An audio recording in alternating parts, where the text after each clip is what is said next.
मुख्यमंत्री महिला सशक्तीकरण अभियान अंतर्गत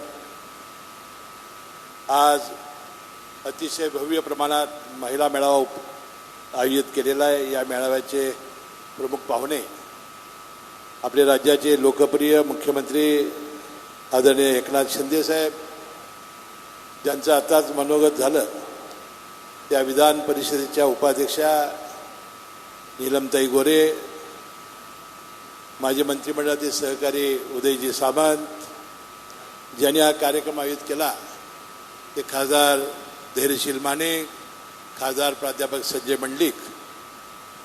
या कार्यक्रमाला उपस्थित असलेले या विभागाचे आमदार प्रकाशजी आवाडे, व्यासपीठावर उपस्थित असलेले सर्व प्रमुख नेते मंडळी आणि मोठ्या संख्येने उपस्थित असलेल्या सगळ्या माझ्या माता भगिनी, नागरिक बंधू भगिनी आणि मित्रांनो, माझ्या जीवनामध्ये अनेक नद्यांचे मी महापूर पाहिले। पंचगंगेचा पाहिला, दूधगंगेचा पाहिला, कृष्णेचा पाहिला, वेदगंगेचा पाहिला, पण आज कोरोची गावामध्ये आलेला हा महिलांच्या लोकगंगेचा महापूर इतका भव्य प्रमाणात आहे। तर तुम्हाला आज या महिला जागतिक दिनाच्या निमित्ताने मी मनपूर्वक वंदन करतो। आज नारी शक्तीचा सन्मान करण्याचा दिवस आहे, ज्याचा उल्लेख धैर्यशील मानेने आपल्या भाषणात केला। आपण सगळ्या सावित्रीच्या लेकी, आपण ताराबाई, आपण अंबाबाई, त्या सर्वांना मी मनपूर्वक वंदन करतो आणि या महिला मेळाव्याला मी मनपूर्वक शुभेच्छा देतो। आजच्या या कार्यक्रमाचा मुख्य जो हेतू आहे की तुमच्यामध्ये सशक्तपणा आणणं। महिला ही अबला नाही सबला झालेली आहे। हे सरकार, महायुतीचं सरकार अनेक योजना घेऊन आलेलं आहे, ते सांगण्याचा आज हा कार्यक्रम आहे। आपल्याला माहिती असेल माता भगिनींनो, यापूर्वी आपल्या देशातील महिलांना कुठल्याही महत्त्वाच्या कामामध्ये आपल्याला घेतलं गेलं नाही, राजकारणामध्ये आपल्याला घेतलं नाही। ज्या युरोप, अमेरिका वगैरे खंडामधील महिलांना खांद्याला खांदा लावून पुरुषांनी एकत्र केलं, ते देश महासत्ता झाले, पण आपला देश मागं राहिला। परंतु गेल्या 15-20 वर्षामध्ये ज्या दिवसापासून आपल्याला खांद्याला खांदा लावून आपणाला समान आम्ही भूमिका घेतली, त्यामुळे देश हा महासत्ता झाला।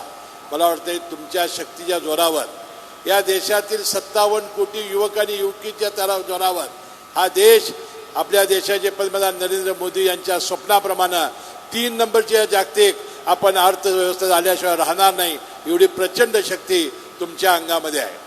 आणि म्हणून महिला बचत गटाच्या निमित्ताने शासनाने अनेक योजना आणलेल्या आहेत। तुम्हाला कर्ज देण्याची योजना असेल, तुम्हाला अनुदान देण्याची योजना असेल, तुम्ही बनवलेल्या सगळ्या वस्तू आपल्याला चांगला मार्केट मिळवून देण्याचं काम असेल, हे सरकार तुमच्या सर्वांच्या पाठीशी आहे। जी माझी विधवा भगिनी आहे तिला आपण पेन्शन देणारी योजना आणली, जी परित्यक्ता भगिनी आहे तिला पेन्शन देणारी योजना आपण आणली, 65 वर्षाची जी आई आहे जिला मुलं आणि मुली बघत नाहीत, सुना बघत नाहीत, त्यांच्यासाठी आपण योजना आणली, दिव्यांगाच्यासाठी आपण योजना आणली। बंधूंनो, आज येत असताना मुख्यमंत्र्यांनी अनेक प्रश्न या जिल्ह्यातले सोडवण्याचा प्रयत्न केलेला आहे। मी मुख्यमंत्र्यांचा मनपूर्वक आभार मानतो। आपल्याला प्रोत्साहनपर अनुदान जे नियमित कर्ज भरणाऱ्या शेतकऱ्यांचं 50,000 रुपये लागलं होतं, त्याचा GR काढण्यात आला, त्याची मुख्यमंत्र्यांनी माहिती घेतली। आपले पाण्याचे दर जे 200 पट वाढलेले आहेत त्याला सुद्धा त्यांनी स्थगिती देण्याचा आज ते घोषणा करणार आहेत। आज आपल्या इचलकरंजीच्या वस्त्रोद्योगबद्दल ज्या योजना आहेत त्याच्याबद्दल ते योजना करणार आहेत। पंचगंगेच्या प्रदूषणाबद्दल जागतिक बँकेच्या लोकांना त्यांनी पाठवलं, किती कोटीचं कर्ज यासाठी येणार आहे आणि पंचगंगा प्रदूषित पूर्णपणाने स्वच्छ कशी होणार आहे याची ते निश्चितपणाने घोषणा करतील आणि तुम्हाला दिलासा देतील। पुन्हा एकदा सगळ्या महिला मंडळांना आणि सगळ्या महिलांना मी मनपूर्वक शुभेच्छा देतो। मुख्यमंत्र्यांना अतिशय घाई गडबडीत 4 वाजता दिल्लीला जायचं आहे, 4 कार्यक्रम व्हायचे आहेत, म्हणून अनेक वक्त्यांनी बोलायचं होतं, पण त्यांना मुख्यमंत्र्यांनी विनंती केली, मी मुख्यमंत्र्यांनीच आपल्याला भाषण करावं, आपल्याला मार्गदर्शन करावं अशी विनंती करतो। आपली रजा घेतो। जय जय महाराष्ट्र।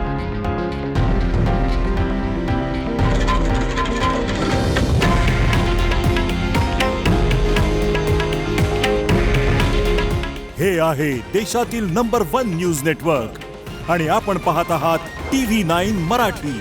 काळजी तुमची, हित महाराष्ट्राचं।